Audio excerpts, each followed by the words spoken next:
Hi, my name is Jessica. I am a 29-year-old newlywed, embarking not just on a new chapter of love, but also on an unexpected battlefront that revolves around an inheritance, a whopping $50 million, or so the rumors say. But let me tell you, money, especially the kind you haven't even gotten yet, can turn fairy tales into nightmares real quick. My husband, Steven, is everything you'd want in a partner. Charming, kind, and utterly unaware of the storm brewing in his family.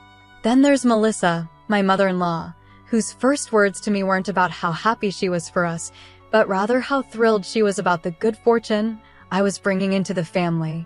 Frank, my father-in-law, tries to stay out of her schemes, but it's clear he's tired of her antics. It didn't take long for Melissa's true colors to show.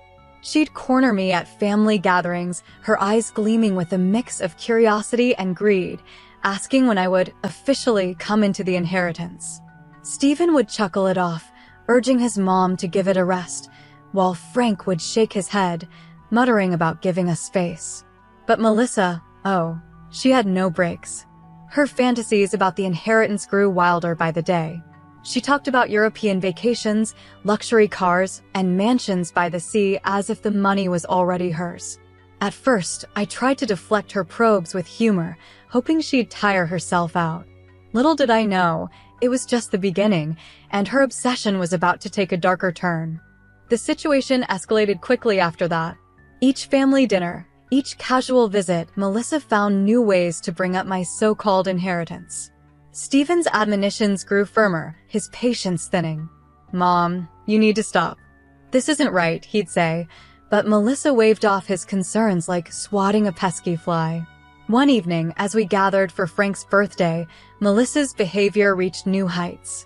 Instead of celebrating, she cornered me in the kitchen, her voice low and urgent.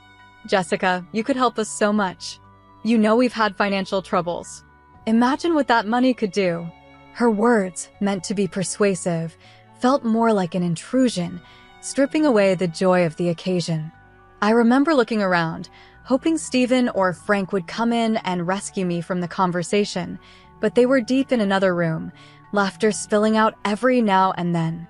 I tried to laugh off Melissa's comments, a nervous chuckle that didn't quite mask my discomfort. "Melissa, let's focus on today.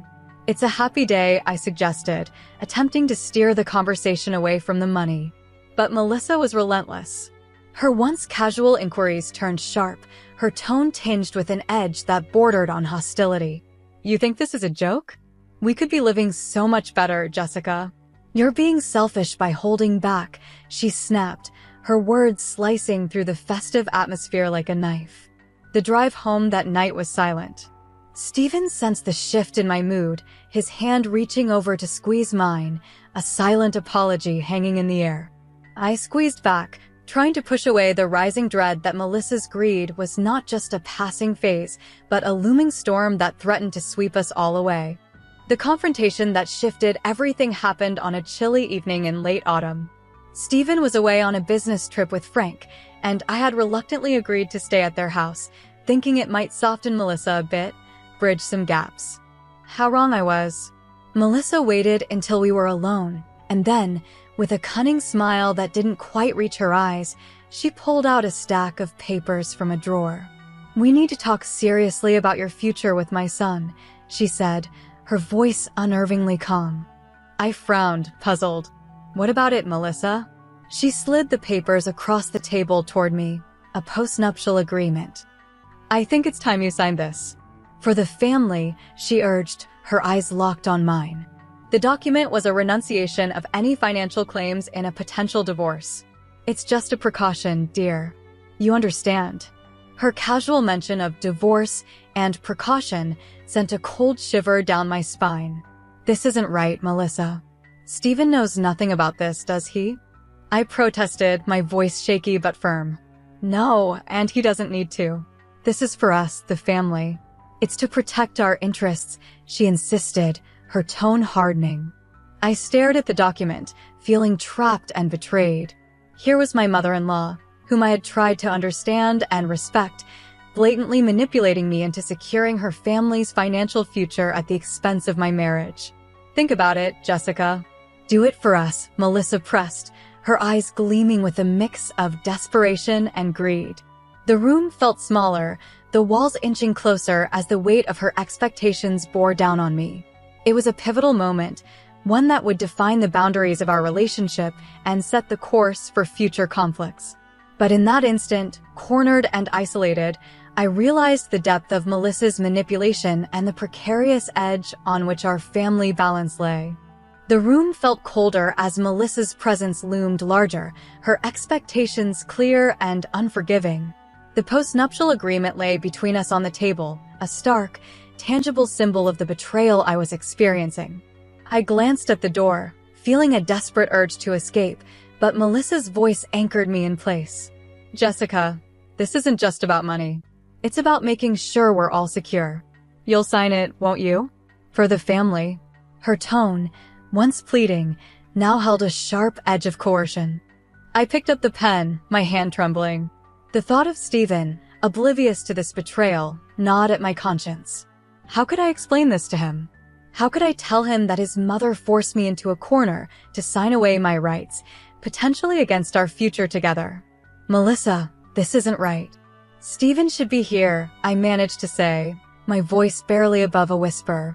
But he's not, and we need to handle this now, Melissa insisted, her voice hard. You're part of this family now, Jessica. Signing this is just a formality.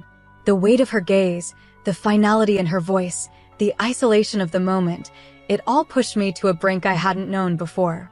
With a heavy heart and a sense of betrayal enveloping me, I signed the document. The scratch of the pen sounded unnaturally loud, each stroke marking my reluctant compliance. As soon as I laid down the pen, Melissa's demeanor shifted. She smiled, a cold, satisfied smile that didn't reach her eyes. Thank you, Jessica. You've done the right thing. But as I left the room, the signed papers on the table like a testament to my capitulation, I felt anything but right. The betrayal was not just Melissa's but mine too, for not standing firmer, for not leaving the room. I had signed away a part of my autonomy under duress, and as I walked away, the reality of what that meant for my future with Stephen began to sink in. The days following the signing felt like moving through a fog. Each smile, each conversation with Stephen over the phone, felt tainted with the secret I harbored. By the time he returned home with Frank, the weight of the postnuptial agreement felt unbearable. It was Frank who noticed the change first. Jessica, you seem off, he observed one evening, his gaze kind yet probing. Is everything all right? The concern in his voice broke the dam. With Stephen and Frank sitting across from me in the living room, the story spilled out, not just about the document, but also about how trapped Melissa had made me feel. The silence that followed was heavy, filled with disbelief and hurt. Stephen was the first to speak, his voice a mix of anger and shock. She did what? Jessica, why didn't you tell me immediately? I shook my head, tears spilling over. I didn't know how to. I thought I could handle it, but it felt like too much. Frank's reaction was swift, his disappointment in Melissa palpable. This is unacceptable. She's crossed a line that shouldn't even have been approached. Together, we confronted Melissa that same evening. Her initial attempts to justify her actions were met with firm opposition from Stephen and Frank. The revelation of the postnuptial agreement, now a symbol of her betrayal, shifted the dynamics irrevocably. Mom, how could you manipulate Jessica like this? Stephen's voice cracked with emotional strain. We're supposed to be a family. Families don't do this to each other. Melissa faltered, her facade crumbling under the weight of her son's condemnation. I was just trying to protect us, she stammered, but her words rang hollow. The support from Stephen and Frank was immediate and unwavering. They assured me of their trust and respect, condemning Melissa's actions unequivocally. That night, we decided as a united front that such deception could not stand.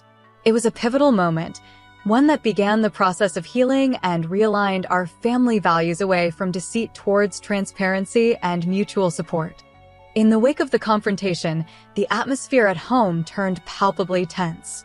Melissa, faced with the united front of her family, struggled to defend her actions. Her attempts to justify her behavior only deepened the divide, her words echoing hollowly against the walls of the family she had tried to manipulate. Stephen, his relationship with his mother frayed, sought solace in clarity. "We need clear boundaries, Mom. What you did was not just overstepping. It was manipulative and wrong," he said during a particularly strained dinner. Frank nodded in agreement, his disappointment in his wife manifesting as a silent, stern presence at the table. Melissa's initial resistance wilted as the days passed, her isolation within the family becoming more pronounced. Her desperate explanations and attempts to salvage her standing fell on deaf ears. "I thought I was doing it for the right reasons," she pleaded one evening, her voice cracking with desperation. But the damage was done. Stephen and Frank, once perhaps too forgiving, now recognized the need for decisive action to protect their family's integrity. "This isn't just about a mistake, Mom. It's about trust, and you've broken it severely," Stephen asserted, his decision resolute. It was Frank who took the lead in setting the new course. "We can't continue like this," he declared. "It's clear that things need to change for us to heal and move forward." The decision was made. Stephen and I, with Frank's support, began looking for a new place to live, a space to start afresh, away from the oppressive influence of Melissa's actions. The process of distancing was painful but necessary, each step away from the old house a step towards reclaiming our peace and autonomy. As for Melissa, the realization that her actions had irreparably harmed her relationships with her son and husband seemed to finally take hold. Her once commanding presence diminished, replaced by a quiet, almost resigned acceptance of the consequences she now faced. The family she had sought to secure with manipulation was now moving beyond her reach, choosing integrity and mutual respect over material gain. As we settled into our new home, a sense of freedom enveloped us. The fresh start was invigorating, and for the first time in months, I felt a weight lift off my shoulders. It was during one of our first dinners in the new place that I decided to address the elephant in the room, the inheritance that had sparked so much discord. "Stephen, Frank," I began, clearing my throat, "there's something important I need to share about the inheritance." Their attention fixed on me, bracing perhaps for another storm. But this time, I was here to dispel fears, not stir them. The truth is, my financial situation is not what Melissa imagined. The $50 million was a gross exaggeration fueled by rumors and wishful thinking. I watched as their expressions shifted from tension to confusion and then relief. Stephen reached for my hand, his touch warm. "Jessica, why didn't you say something sooner?" "I thought I could handle it, and I didn't want more strain on us." "But I see now that honesty is what keeps us strong," I replied, squeezing his hand. Frank nodded in approval, his voice firm yet comforting. "That's right, Jessica. We're family, and no amount of money, or lack thereof, changes that." With the air cleared, we discussed our financial plans openly, setting realistic goals and budgets. It was liberating to talk about money as a tool, not a treasure trove that defined our worth or our future. The power dynamics in our family shifted that evening.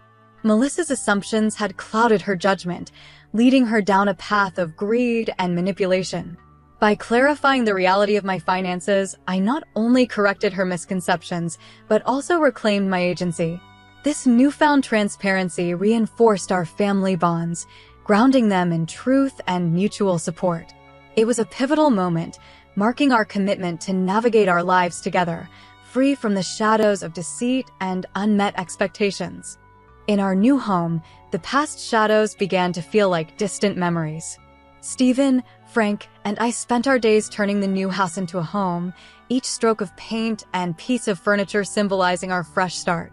The open, honest discussions we had established around our finances continued, strengthening our trust and deepening our connection.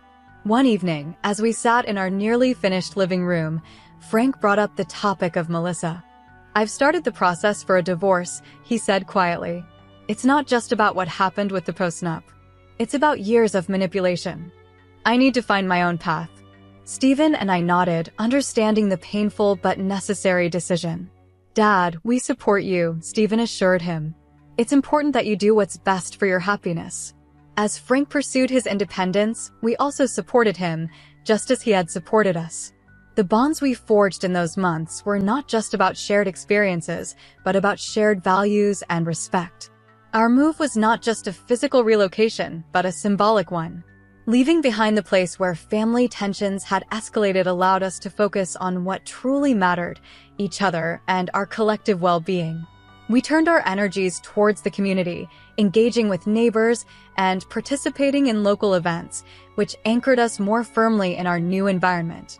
This chapter of our lives, though born from turmoil, was filled with growth and healing. It was a testament to our resilience and commitment to each other, proving that even the deepest wounds could heal in a nurturing environment. Our new beginnings were marked not by the past specters, but by the possibilities of the present and the hope of the future. As autumn painted the trees in hues of gold and crimson, the consequences of Melissa's actions became starkly clear. The divorce proceedings finalized, and the reality of her financial and emotional situation settled in like the season's chill. Melissa, now living alone, faced the repercussions of her relentless pursuit of wealth. The lavish house, once a symbol of her ambitions, was put on the market. The need to downsize was a bitter pill to swallow, her dreams of luxury dissolving into the harsher reality of her decisions. The neighborhood buzzed with whispers of her downfall, a stark contrast to the warm receptions she once enjoyed. The community, once an audience to her grandeur, now served as a reminder of what she had lost: respect, family, and security.